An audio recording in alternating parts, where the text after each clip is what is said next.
Hello all, welcome back to my channel. I'm back with another video. So in the last video, I was discussing about the feature store and I had discussed the basic components of feature store.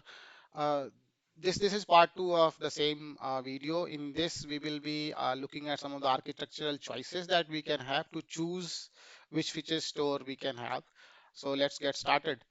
Uh, so as we mentioned in feature store previous video where we were discussing feature store. So we have options of choosing different architectural what you call decisions or architectural choices that we have to choose what kind of feature store we will be looking at the system. So there are three major categories of feature stores. One is literal.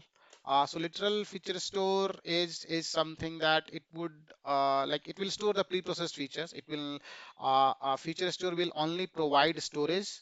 It will not provide the computation layer, like the means it will not uh, see the life cycle or see the part where we are generating the features. It will only store the features that have already been calculated by the system. So this is the literal feature store. This basically means it will only store the features. That's it.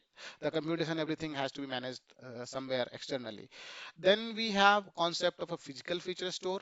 The physical store is a store where the both the computation as well as the storing happens at the same system. So uh, this system, for example, in this case, one of the example is Feast, which is an open source feature platform. So what will happen is that it will store as well as it will transform. So the feature creation will also happen in the same platform.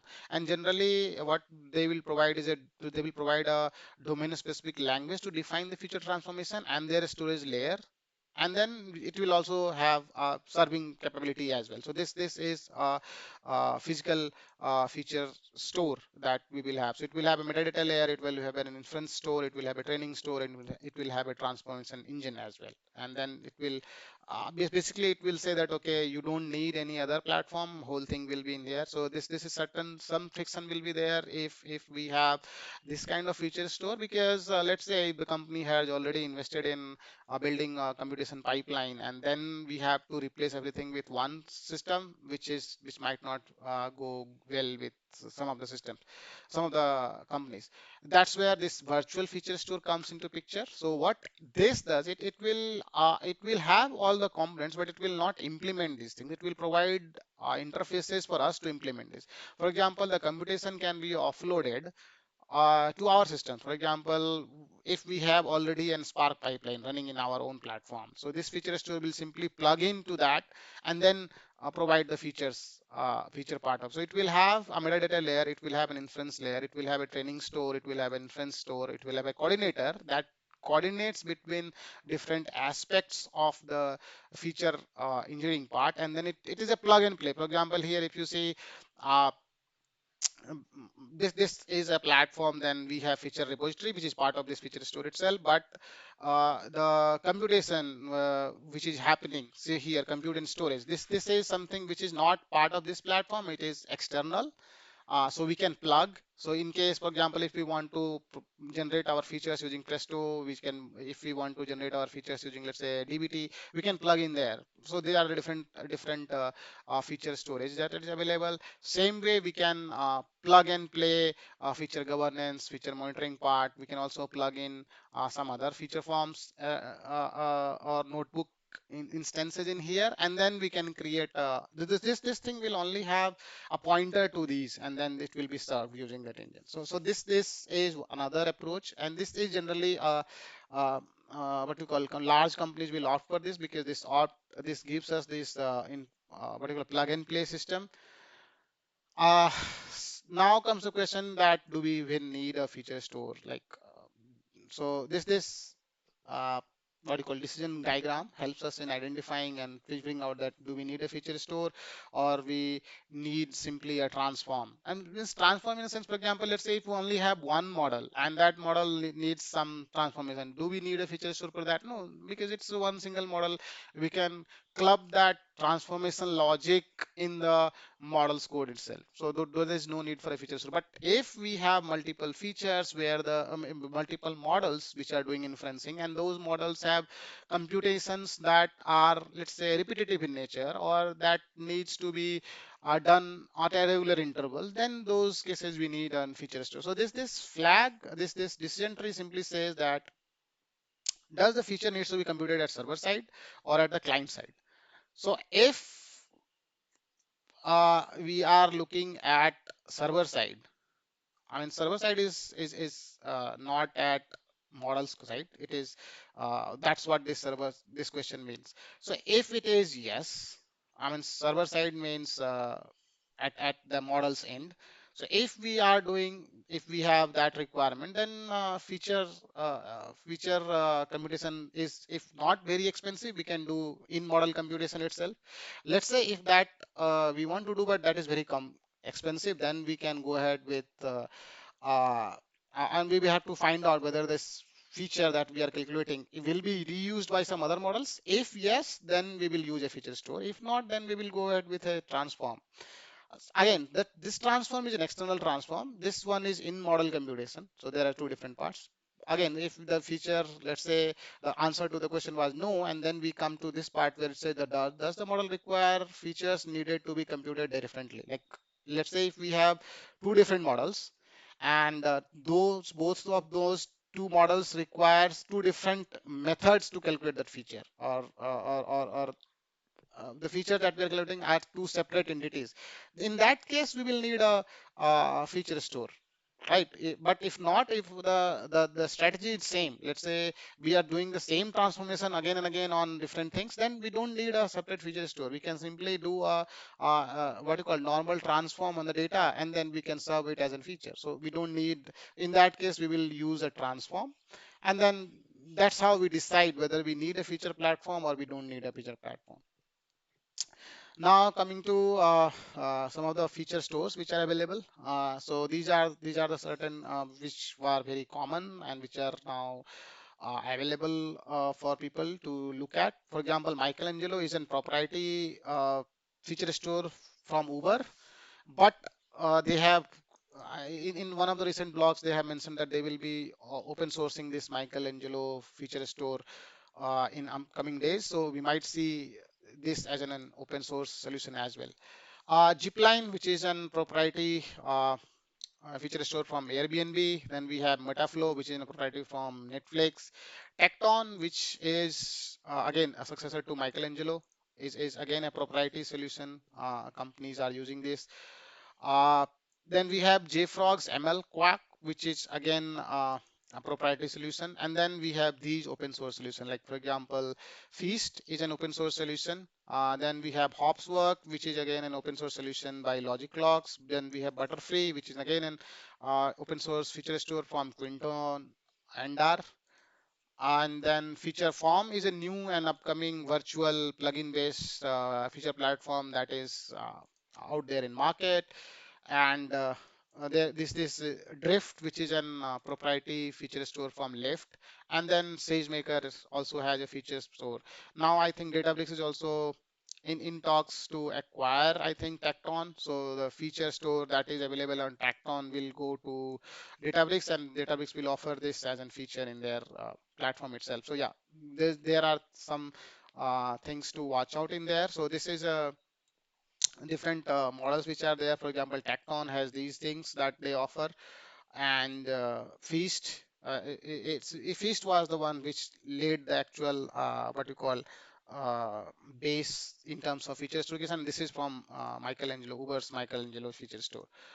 Uh, Comparison, if we have to do based on what we want, like feature store, feature APIs, and compute engines, we will have different platforms. So if we see from this side, there is a company, which company which uses which platform, or whether that is available, and what kind of what you call feature store they are using for, like online and offline, and which type of engine they are using, like whether it's a compute engine is, let's say, Spark, Flink, Extreme, and then what kind of APIs they expose. So if we see this, LinkedIn has a feature store platform called Feather.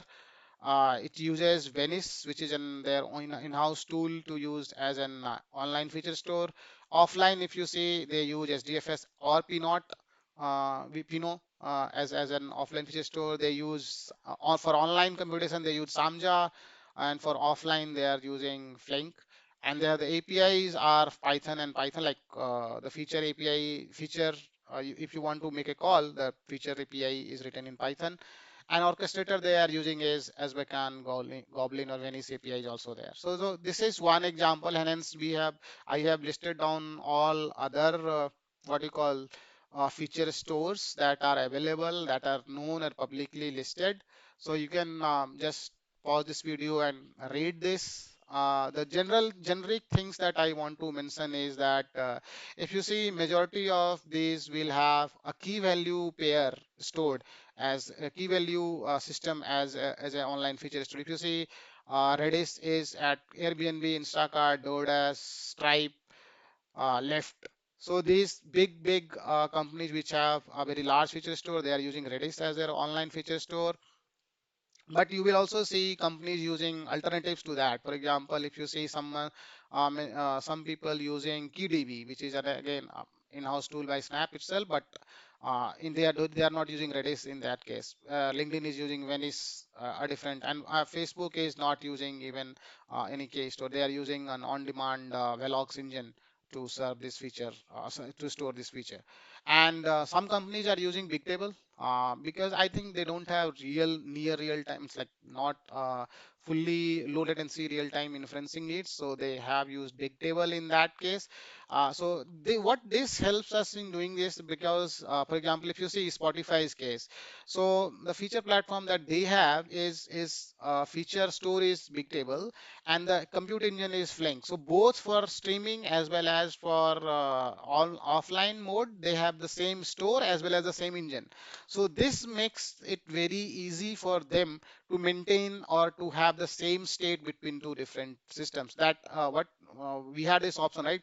Either we push data from batch to stream or from stream to batch. So that they don't have to, because they are using the same everything everywhere. So this is one use case. For example, Uber is using Cassandra as their online feature store. They are not using Redis.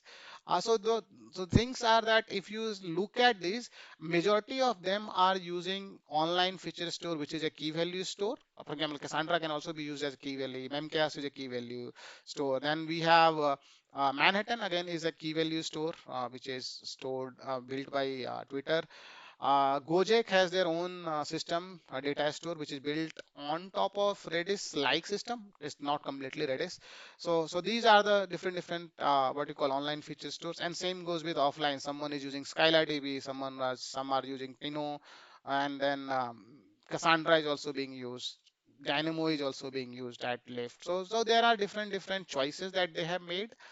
But I will say for online, majority of them are using key value, or for offline, they are using columnar data, which can be served at once. And then for compute, you will find Flink being used in many places, because see here, for online, Flink 1, 2, 3, 4, 5, 6, 7, 8. So out of, let's say, 12, 8 engines are using Flink as an online compute, or Samja is also being used in one or two places. Then for offline, Spark Streaming or Flink, those two are engines are basically being used at large.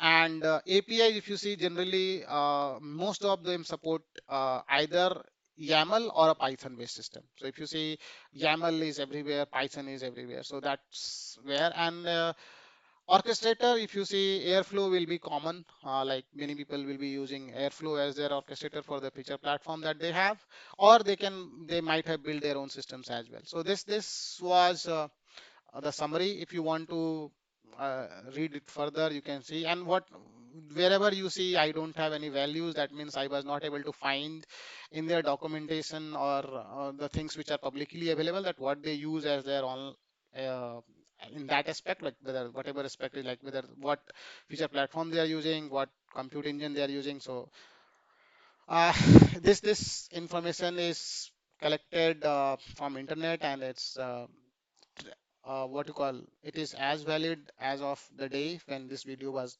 this blog was published. I think it was 2 months back. So yeah, if any update is there, I will keep on updating. But in case you are interested, you can watch this, you can read this video, and read this blog as well, and find out what interests you.